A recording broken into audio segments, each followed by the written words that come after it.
So it's Dr. Betsy Greenleaf, and I wanted to welcome you back to another week of Body, Mind, Spirit.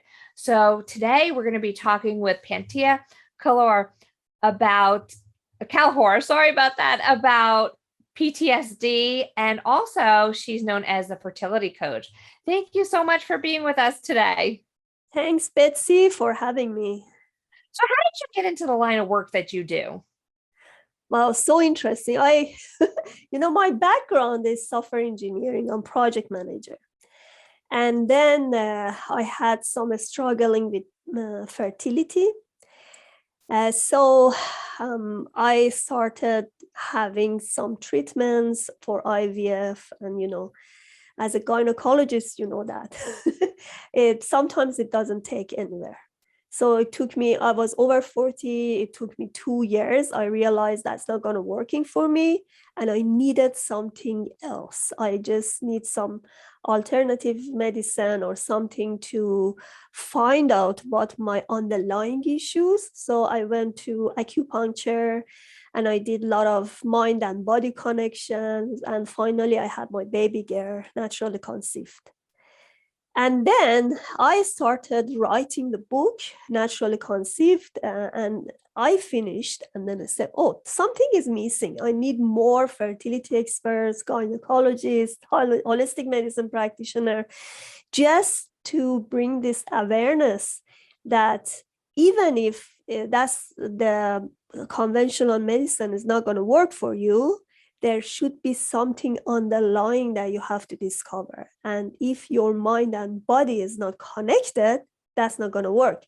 So I ended up having podcasts. I started my podcast and starting with fertility with different experts. And then I wrote the book.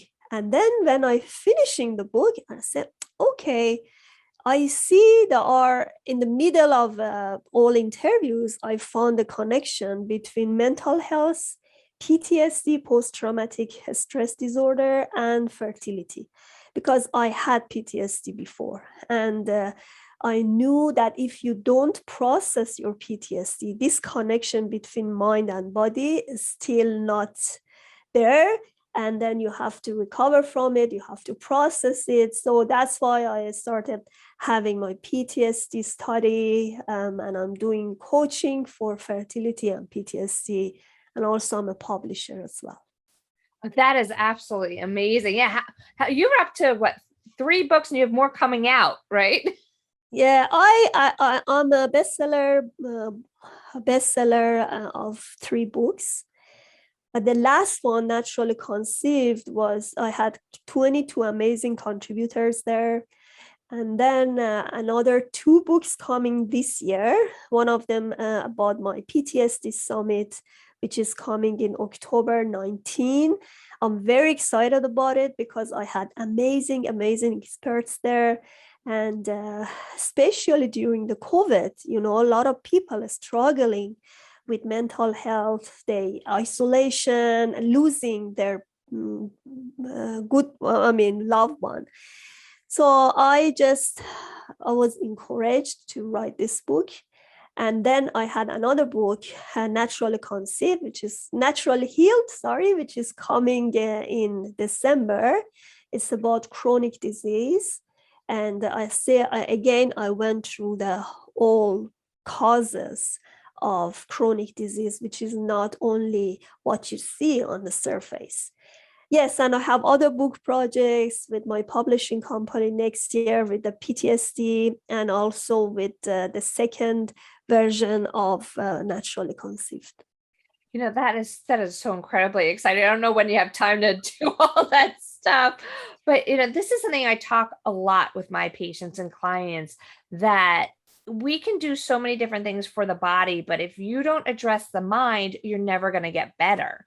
And vice versa. Like if the mind is having problems, that could be triggering and causing the illness. So exactly. Yes. What have you found? And why specifically with PTSD? Like, what is it about PTSD? Or maybe even just talk a little bit about what is PTSD? Everybody somehow in some stages of life confront PTSD. some of them don't know that they have PTSD. Any trauma can cause PTSD. So some of them have clear symptoms of PTSD, anxiety, depression, and other symptoms. But I say, whenever you have trauma and you cannot go over your trauma, it's PTSD, because still you haven't processed those symptoms, right? And I actually had a very interesting interview with Dr. Dawn Garrison in one of my podcasts. And she said there is a connection between heart and womb.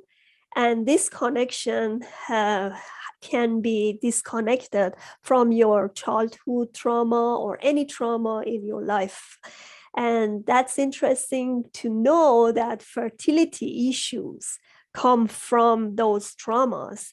And that's really difficult to digest, because I see when I talk to my clients who have these fertility issues, they just want to go straight forward to medicine, because they think that's going to be like fast healing. That's it. Let's do it. But it's not going to work, because I'm saying science is good, technology is good. I mean, IVF has a very massive research behind it, but there is something missing, because, as you said, if there is no connection between mind and body, and you are not ready for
recurrence. And during the month of October, I'm offering this at a reduced fee because I want all of you to have these natural and integrative tools to make them part of your life. So in the middle of the night, when there's that little voice that shows up and says, what if it comes back? You know that you're doing everything possible, taking the medical oncology with the natural and integrative science-backed tools to reduce your risk of recurrence. You can learn all about my upcoming program by going to www.empoweredagainstrecurrence.com. I hope to see you at one of my free classes offered throughout the month of October. This is Carol Laurie signing off for now. Hope you all have a wonderful day, and there'll be more later. Take care, everyone.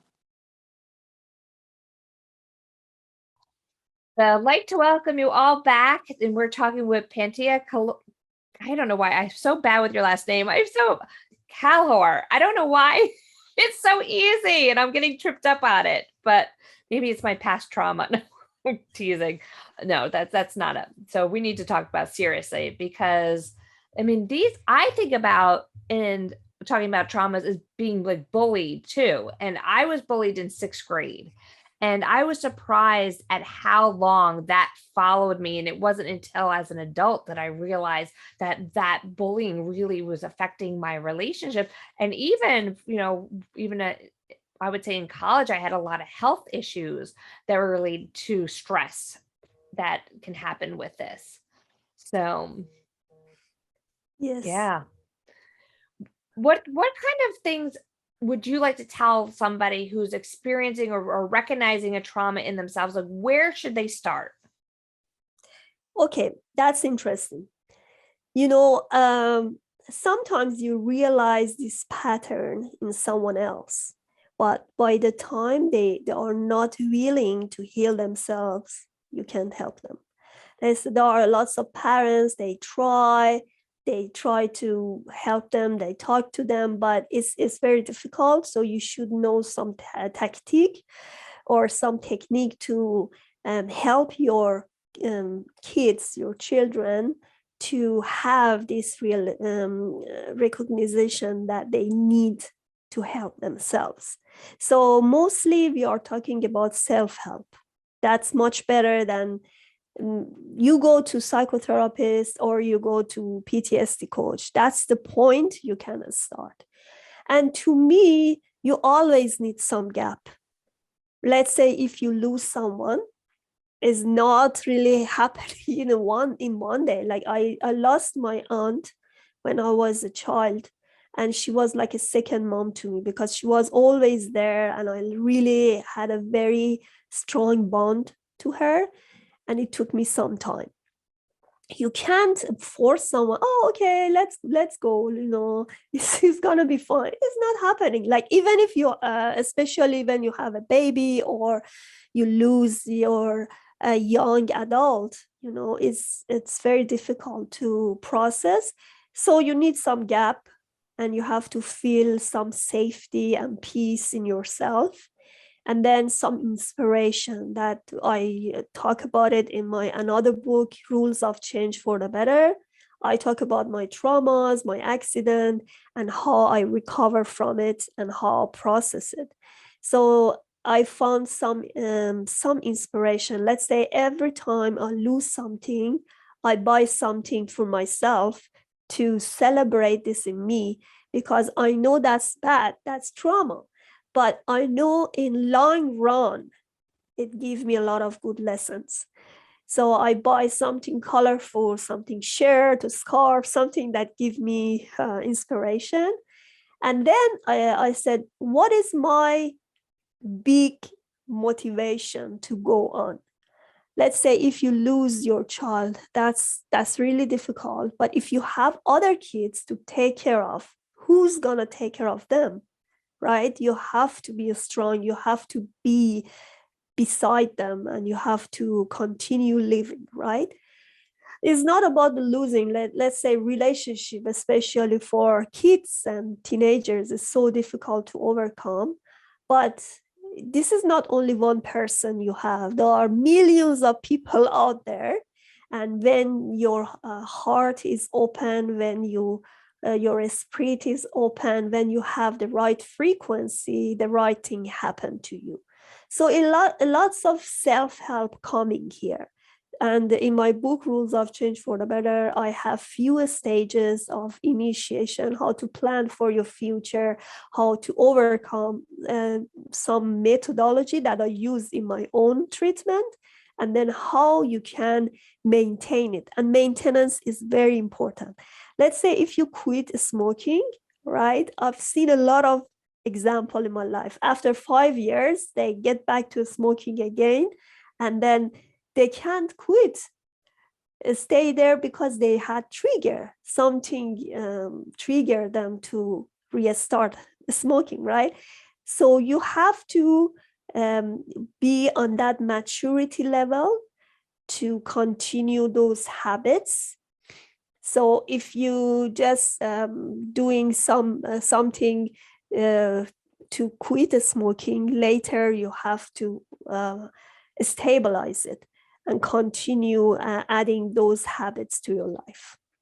So that's a really good point. So it's not like you just treat this and like poof, it's gone and you never have to deal with it again. This is something you have to constantly work on. Exactly, So, like weight loss, you know? yes, I know that one way too much. Yeah, I had a manager back many years ago, and he was overweight.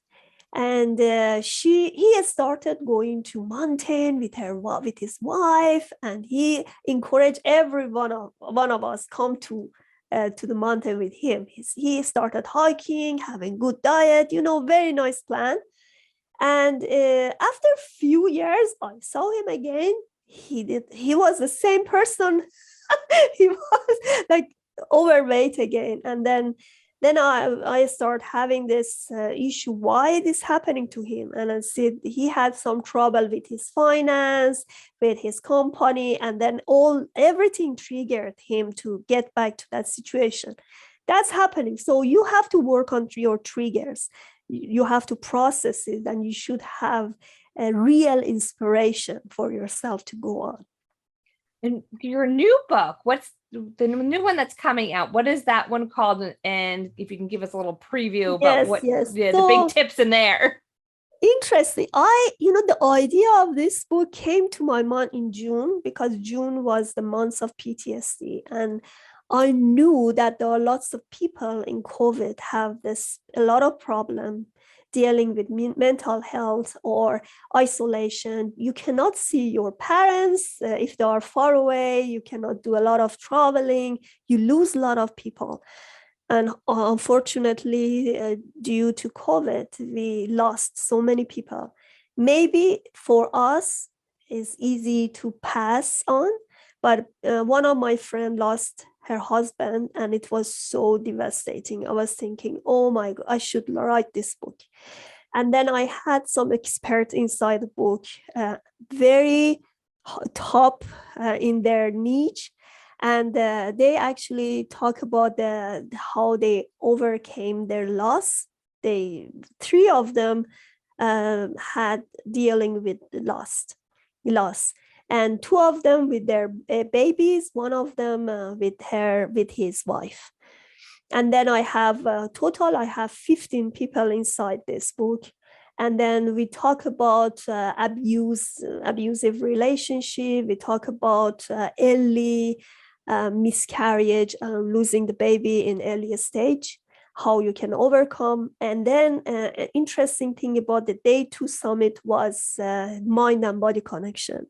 And I had doctors and naturopath practitioners and doctors there, and also first responder, police officer, and so many people as they talk about their own problem and how mind and body connection could help them to recover from PTSD. Healing should start within you and should start from the point that you feel safe and you feel that your body should respond to your mind, right? If they're not connected, it's like you're doing some medicine or drugs, that's not going to work. Yeah. And I see that, I see this so many times in my own practice because I deal with a lot of chronic pain patients. And a lot of times there is some underlying issue that's not being dealt with, and that a lot of us will tend to hold that stress into the body in the form of like muscle spasms or inflammation, or going back to your fertility coaching, how this stress really affects our sex hormones, both male and female. So And yes, I have a person talking, doctor. There was Dr. Stan. She actually talked about gut and brain. So that's interesting because gut is really connected to your brain. And even if some people coming to the clinics for and complaining from depression, anxiety, or PTSD, they definitely have some physical underlying issues, most probably. oh, sure. And yeah, so some of them are fat, some of them have lot unbalanced hormone or unbalanced body. So, or some of them have gut issues. You see, when you get angry, you have some gut issue, or bloated gut, a lot of things involved in there. So it's not only your depression that's the problem. You go there, they give you medicine, anti-depression, but it's not that. You have to discover what is your underlying, what is it you're not comfortable with something, and that makes you depressed. If you I talked to so many functional medicine and medical doctors, and they said the same thing. Like they had some patients with depression, anxiety, and then they realized they had gut issues. They had hormone imbalance. They have some cortisol issue, or, so many things can happen. And then after they found those healing opportunities and they recover from it, they are not the same person as they are. They are happier, they are more, satisfied with their life. They don't have depression anymore. So that's interesting. It's funny that you bring that up, because obviously I'm trained in traditional medicine, and there was not that connection between the gut and the brain. And after I had my two children, I had some postpartum anxiety issues. But then as time went on, the anxiety wasn't getting better. And then I was like, the first thing that they do is offer antidepressants. And then all of a sudden I was getting sick all the time. And I was like, why am I getting sick all the time? And they're like, oh, you have this hereditary immune deficiency. And then I was like, wait a minute, let's stop. What does immune system and depression have in common? In its gut. And so I was like, wait a minute, there's something wrong with my gut. We tested my gut. My gut microbiome test was completely off. I had leaky gut, inflammatory gut. I had all these kinds of yeast and bacteria and everything. Once I got everything balanced out, fine, perfectly good. Exactly. Nice. So you see those emotional states. Sometimes you get up and then you have some bad feeling, like your gut telling you that there is something wrong, but you don't know why, and you feel that's going to be your emotion, but it's not. There should be something physical that you have to discover. That's interesting. Yeah. So this has been great. So where can people find out more about you? Yeah, in the easiest way, they can go to my YouTube channel. I have a podcast and YouTube together. So it's called Transition by Pantea Kalhor. They can write it everywhere. They can find me. And I also have two websites. One of them, it's panteakalhor.com, my name and .com. And if they need to consult with me about their own fertility issues, they can actually make an appointment there, and they can see all the testimonial, everything there. And if they want to buy my book, or they are health practitioner, or they need to share their stories with the world, then they can go to my acechoiceidea.com. I have a publishing and branding company. I can send you my link, right? yeah, I will send you my links, and then they can go and use this opportunity to actually brand themselves, promote themselves. Not only that, but they can actually encourage others by sharing their stories. That is wonderful. So make sure you guys go check out her sites. Find your books on Amazon, right? Are you also Yes. on? Yeah, all of my books are in Amazon. Yeah. So find her books on Amazon. Also, for more information, you can go to check out my website at drbetsygreenleaf.com. Also, if you're located in New Jersey, check out my clinic at greenleafbewell.com. And make sure you also go to our website at WYTV7.org. By going to that website, check out all the other great programming that's happening, and also what WYTV7 is doing for the community. Don't forget to donate. And once again, we will see you again next week on Body, Mind, Spirit. Thank you so much, Pantea Kalhor. Got it. Thank you so much for having me. All right. Bye.